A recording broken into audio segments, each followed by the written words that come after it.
接着的话，我们就来讲这台车实际骑行起来怎么样。这台龙嘉 XTB 250SI 它的官宣座高是800毫米，在踏板车中来说时速不算低了啊。但是好在它的这个坐垫是有一定的收窄设计的，所以即使像我这样身高168的，其实也是可以做到双脚尖着地的。那么国瑞同学身高177，他就是可以做到这么一个基本上双脚全脚掌完全着地的这么一个状态。不过好在它的设计重心是比较低的，所以像我这种身高来骑的话，单脚撑地其实也没有什么太大的压力。那么如果你比较担心的话，基本上这台车身高在1.72米以上，基本上就可以轻松的驾驶了，没什么问题了。这台车的怠速抖动控制的不是特别的理想，那么怠速的时候，它的手把后视镜会有比较明显的震动，而振幅偏大。那么这个时候，我们就要说到刚才说的熄火开关。这个用处就显现出来了。虽然说它的离合器结合转速是比较高的，有3500转左右，但是它也没有出现因为离合器结合转速比较高导致车辆起步时传动抖动的情况。那么这一点的话，它其实是做的比较好的。那么在我们就是正常起步之后，其实这台车的怠速抖动它会立刻的消失。那么4000转以上，那么这台车的怠速抖动以及整车的震动就是控制在一个非常理想的水平了。几乎是感受不到的，无论是我们的脚踏啊、车把啊、坐垫啊，都是比较好的。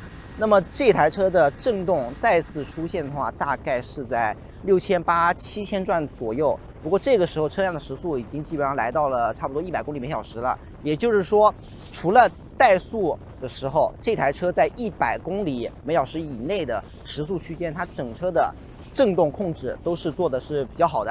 它的轴距的话是只有1390毫米。这个轴距数据的话，其实跟我们常规的这种150级别的踏板车是相差不了多少的。那么跟大踏板比的话，其实它的轴距是短了非常多的。所以我们实车来看的话，这个 XTB 250SI 我们基本上就是把它认定是一个中型踏板的这么一个范畴。那么比较短的轴距的话，其实就给它带来了与生俱来的这么一个操控的灵活性。那么尤其是低速状态下，这台车它的操控完全可以说得上是得心应手。配上它这个铝合金车把，它整体车把是比较宽的，所以它的整体前轮的指向性是比较好的。像我们在城区快速变线或者钻车缝的时候，它整体车辆的响应速度都是非常迅速的。我们只需要轻轻推把，车辆就可以给到我们一个很明显的反馈。那我们再说到它的动力，其实是比常规的250级别的踏板是稍微强了一点的。更强的动力在我们变线开油的时候，其实对整车的操控性、灵活度的提升也是有非常大的帮助的。这台车在山路上的操控的话，基本上我们就可以用一句话来总结，就是我们写的文章的那个标题：越野玩泥的行，运动劈弯的心。就是说，这台车其实它在山路上带给我的惊喜还是蛮大的。那么在当时我们初始的时候是在不带边箱的状态下测试的。那么这台车在弯前减速，然后推把入弯，整体过程都是非常流畅的。那么实际我们日常驾驶过程中，其实这套减震它的调教确实也是这样的，它是偏向于舒适性的。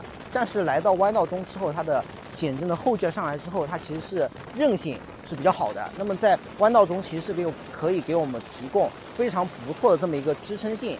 然后其次就是刚才我们所说，它的整备质量是更重了，重在了加强车架上。那么这套车架其实它的整体性是非常非常强的。那么这套减震加上这套车架，所以这台车在整体弯道中的表现，它的稳定性、循迹性表现都是非常好的，好的有点出乎我的意料。那么其次就是它的这套轮胎，它虽然说是腾森的全地形的这么一个高抓胎，但是在我们测试当天气温28度的情况下，它的抓地力也是非常优秀的。即使在车辆磨到这个大撑的情况下，它的姿态也是非常稳定的。这个轮胎帮助车辆紧紧的咬在地面上。当然，这个是温度比较高的情况下，这台车的话，它的左侧是比较容易磨到这个大撑的，右侧的话是比较容易磨到这个车壳的前端的。这个需要注意。因为这台车有一个160毫米的这么一个离地间隙嘛，是比常规的踏板车更高一些的，所以它的极限倾角的话也是会比常规的踏板车来的稍微更高一些的。所以说这台车它可以用来压弯，而且可以压得很快乐哦，这点是当时测试之前我没有想到的。那么带上边箱之后，对整车操控有影响吗？肯定是有的。